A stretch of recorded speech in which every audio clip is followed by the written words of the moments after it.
जी good morning students. आज हम next topic के ऊपर जाएंगे, अप्लाइड साइंसेस की जो हम बुक स्टडी कर रहे हैं और उसका chapter number 5 work, power and energy.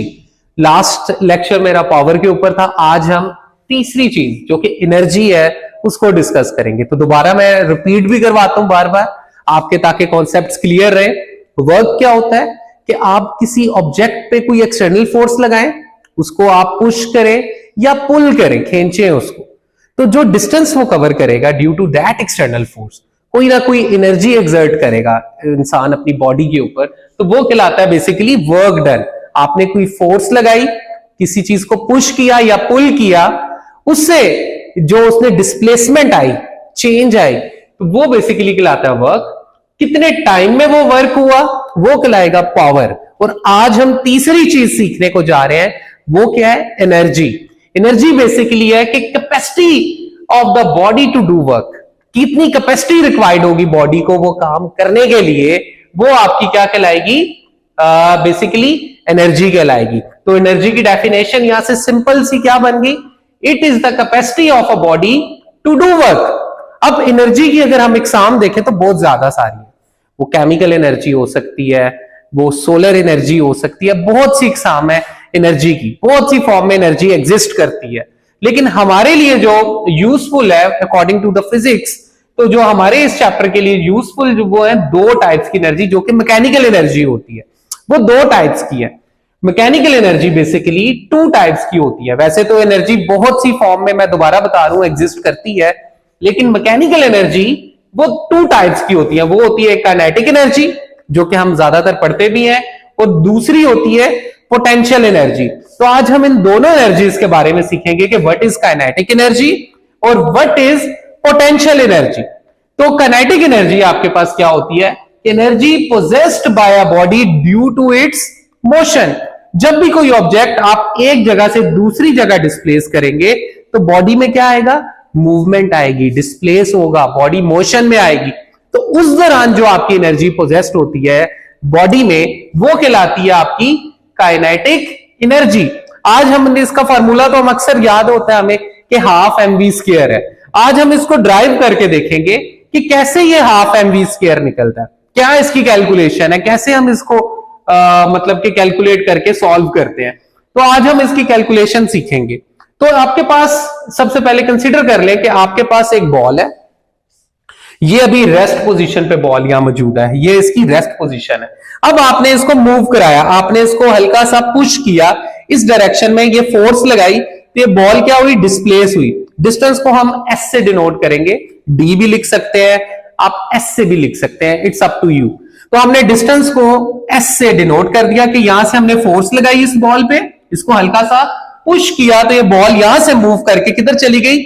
इस पॉइंट पे आ गई। फुटबॉल की एग्जांपल है, आप हल्का सा उसको किक करें एक पॉइंट पे, जिस पॉइंट पे आप हैं वो उसकी क्या होती है? Rest position. जैसे ही आपने उसको किक करा के नेक्स्ट पर्सन को पास करना है तो बॉडी में क्या आ जाएगी? मोशन आ जाएगी, बॉडी डिस्प्लेस होगी अपनी फर्स्ट पोजीशन से फाइनल पोजीशन। तो इनिशियल वेलोसिटी की क्या होगी? क्योंकि बॉल रेस्ट पे थी तो हमने जीरो लिख लिया, और फाइनल वेलोसिटी को हमने किससे रिप्रेजेंट कर दिया? कैपिटल वी से आपने इसको क्या कर दिया? रिप्रेजेंट कर दिया। वी से करते हैं, स्मॉल वी से करते हैं, it's up to you. Velocity है तो इसको स्मॉल वी से आप इसको क्या करते हैं? रिप्रेजेंट करते हैं।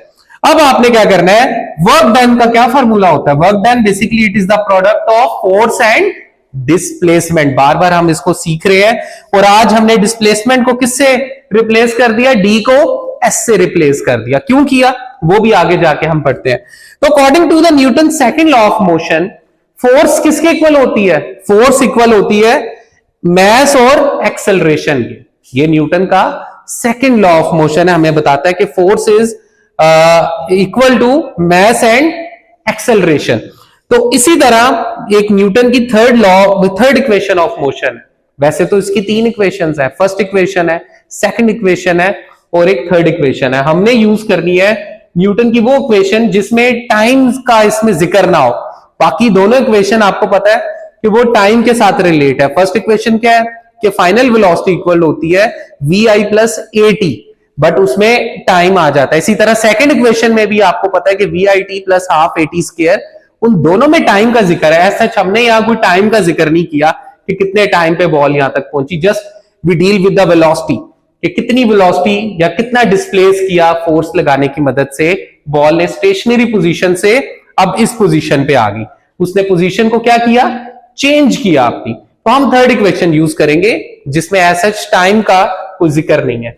तो थर्ड इक्वेशन क्या है, 2as, दैट्स व्हाई मैंने यहां डिस्टेंस को इसको s भी लिख सकते हैं, d भी लिख सकते हैं। तो मैंने इसीलिए रखा कि आपका कॉन्सेप्ट, क्योंकि मैट्रिक में आप लोग ये इक्वेशन ड्राइव करके आए हैं, तो डिस्टेंस को हम s से लिखते थे, तो इसीलिए डिस्टेंस को हमने s से रिप्रेजेंट किया। तो 2as is equal to vf square minus vi square, मतलब फाइनल वेलोसिटी का स्क्वायर माइनस इनिशियल वेलोसिटी का स्क्वायर। यहां से हम थर्ड इक्वेशन से डिस्टेंस की वैल्यू कैलकुलेट कर लेते हैं। वो किसके इक्वल आएगी, s is equal to 2a को दोनों तरफ आप क्या कर दें, डिवाइड कर दें। तो 2a को दोनों तरफ डिवाइड किया, इधर से कैंसिल हो जाएगा, या s आ जाएगा vf square minus vi square divided by 2a। तो आप देख सकते हैं यहां आप vf की वैल्यू आपको पता है फिगर में क्या है, हमने v से डिनोट किया, और vi इनिशियल वेलोसिटी थी, उसकी वैल्यू क्या है, 0। तो यहां आप इसकी 0 पुट करें और यहां इसकी v पुट करें, तो यहां आपने जब वैल्यू पुट की 0 वाली कैंसिल हो जाएगी, जस्ट आपके पास आ जाएगा s is equal to v square divided by 2a। यहां से s की वैल्यू आ गई, ये आपके पास s की वैल्यू आ गई, और यहां से आपके पास न्यूटन के सेकंड लॉ ऑफ मोशन से आपने f की वैल्यू ले ली। अब इन f की वैल्यू को सेकंड ए इक्वेशन में पुट कर दें जो वर्क डन वाली है, उसमें f की वैल्यू क्या है, ma, और s की वैल्यू क्या है, v square divided by 2a।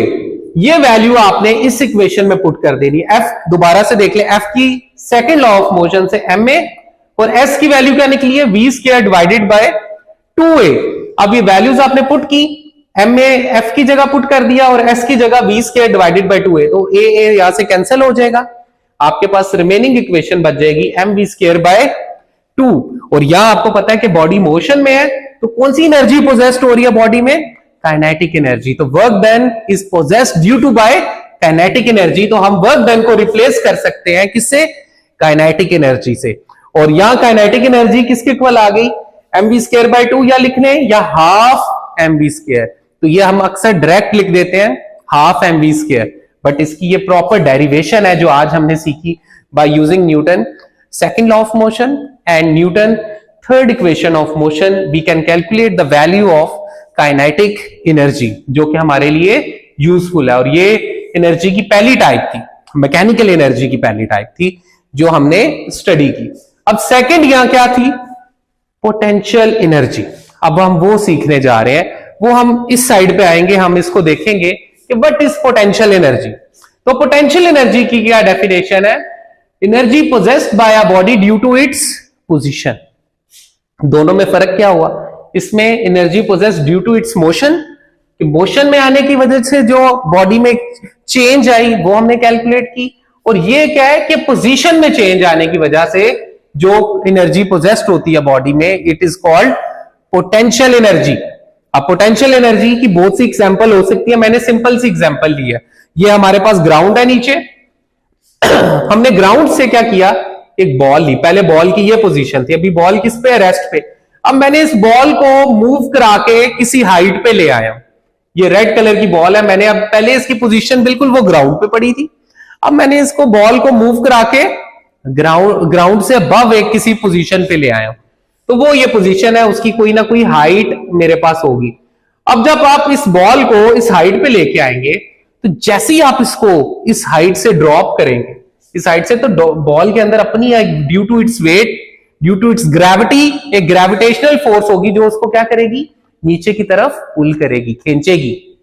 वो क्या होती है, बेसिकली ग्रेविटेशनल फोर्स।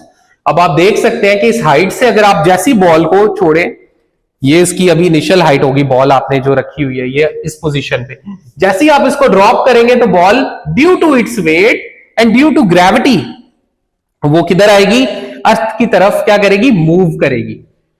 तो यहां वो अर्थ की तरफ मूव किया और ये उसकी हाइट होगी। तो ये बेसिकली ग्रेविटेशनल पोटेंशियल एनर्जी है। हमने ग्रेविटेशनल फील्ड स्ट्रेंथ का बारे में पढ़ा था, मेरी जो लास्ट 2 वीडियोस थी उसके ऊपर ही थी, कि ग्रेविटेशनल फील्ड बेसिकली क्या होती है, जो स्पेस होती है अर्थ के सराउंड में, और चीजों को पर यूनिट मास जितना होगा उस लिहाज से जितनी करीब होगी उतनी फील्ड स्ट्रेंथ क्या होती है, ग्रेविटेशनल फील्ड स्ट्रेंथ स्ट्रांग होती है। जितना मास दूर जाता जाएगा ग्रेविटेशनल फील्ड क्या होती जाएगी, वीक होती जाएगी। उसकी वैल्यू फिर जी की 9.81 मीटर पर सेकंड स्क्वायर नहीं रहती। जितना ऑब्जेक्ट क्या हो जाएगा, दूर हो जाएगा। जितना करीब होगा ऑब्जेक्ट, अब ये बिल्कुल करीब है अर्थ के, तो यहां से जैसे ही रिलीज करेंगे तो due to its gravity, due to its weight, body क्या आ जाएगी, नीचे की तरफ आ जाएगी। ये बॉल अब नीचे की तरफ ऑटोमेटिकली आ जाएगी। जैसे ही आप इसको रिलीज करें तो ball due to its weight and gravity नीचे की तरफ आ जाएगी। तो यहां हाइट, जिस हाइट पे ये बॉल है वो हमने हाइट ले ली। तो अब ग्रेविटेशनल पोटेंशियल एनर्जी का क्या फॉर्मूला हुआ, वही work done, basically it is the product of force and displacement. यहां डिस्प्लेसमेंट बेसिकली हाइट के साथ इसका रिलेशन बन रहा है, कितना हाइट पे ये बॉल है। तो हमने डी को रिप्लेस कर दिया एच से, तो एफ डॉट एच तो हाइट ही है बेसिकली, वही वर्क डन है। और एफ को रिप्लेस कर दिया एम जी, क्योंकि ग्रेविटी के साथ था तो हम ए से नहीं करेंगे, हम इसको क्योंकि हाइट पे ऑब्जेक्ट है तो उसमें ग्रेविटी इन्वॉल्व हो जाती है। तो F is equal to M G, due to its weight body किधर आएगी, नीचे आएगी। एम जी डॉट एच, तो एम जी एच, तो वर्क डन किधर से क्या निकल आया उसका फॉर्मूला, एम जी एच। और यहां वर्क डन जो बॉडी पे एक्सर्ट हो रहा है वो बेसिकली क्या है, गेन इन पोटेंशियल एनर्जी। ये बॉडी पोटेंशियल एनर्जी गेन कर रही है। इसके अंदर कोई पोजीशन, अभी इसकी ये थी पोजीशन, ग्राउंड पे थी, या पोजीशन चेंज करने की वजह से इसके अंदर कौन सी एनर्जी आ गई, पोटेंशियल एनर्जी इस बॉडी ने गेन कर ली। अब जैसे ही आप उसको रिलीज करेंगे बॉल को, तो वो वापस ग्राउंड की तरफ ही आएगी, वो कहीं और नहीं जाएगी। लेकिन याद रखें कि आपने एक खास लिमिट तक की आप इस बॉडी को रिलीज करेंगे तो आएगी। अगर आप इसको बहुत ही बियॉन्ड ले जाएंगे, बहुत ही दूर ले जाएंगे, तब ग्रेविटी एक्ट नहीं इस पे करेगी, उसकी वैल्यू चेंज हो जाएगी। तो आपने रिलीज किया, अब ये पोजीशन बॉल की हमने चेंज की, तो इसमें ड्यू टू इसने क्या कर लिया, गेन पोटेंशियल एनर्जी। तो वर्क डन बेसिकली किसके इक्वल हो गया, पोटेंशियल एनर्जी के। तो यहां आप जस्ट वर्क डन की जगह पोटेंशियल एनर्जी लिख लें, तो पोटेंशियल एनर्जी किसके इक्वल आ गई, एम जी एच के। तो यहां से हमें क्या चीज पता चली कि पोटेंशियल एनर्जी डायरेक्टली प्रोपोर्शनल है मास के, और डायरेक्टली प्रोपोर्शनल है किसके, पोटेंशियल एनर्जी हाइट के भी क्या है, डायरेक्टली प्रोपोर्शनल है। मतलब जितना मास ज्यादा होगा उतनी पोटेंशियल एनर्जी भी क्या होगी, ये ज्यादा गेन करेगा। हाइट ज्यादा होगी तब भी क्या होगा, पोटेंशियल एनर्जी, ये आपस में डायरेक्ट रिलेशन में। और काइनेटिक एनर्जी के केस में भी मास के वो डायरेक्ट रिलेशन में है और वेलोसिटी के स्केयर के डायरेक्ट रिलेशन में है। तो ये आपने यहां से आज हमारे टॉपिक में हमने सीखा कि एनर्जी बेसिकली क्या है, capacity of a body to do work. और उसकी वैसे तो वो बड़ी फॉर्म्स में एग्जिस्ट करती है, वो इलेक्ट्रिकल एनर्जी हो सकती है, इलास्टिक एनर्जी हो सकती है, केमिकल एनर्जी हो सकती है, बट हमारे टॉपिक से जो रिलेटेड है वो मैकेनिकल एनर्जी। और मैकेनिकल एनर्जी टू टाइप्स की होती है, potential energy, kinetic energy. Energy possessed by a body due to its motion is called kinetic energy, and energy possessed by a body due to its position is called potential energy। तो ये दोनों topics आज हमने detail से पढ़ लिए। आपके कोई क्वेश्चंस हो तो आप जरूर हमें कमेंट सेक्शन में बताएं, और हमारा ऑफिशियल चैनल को जरूर आप सब्सक्राइब भी करें। Thank you very much.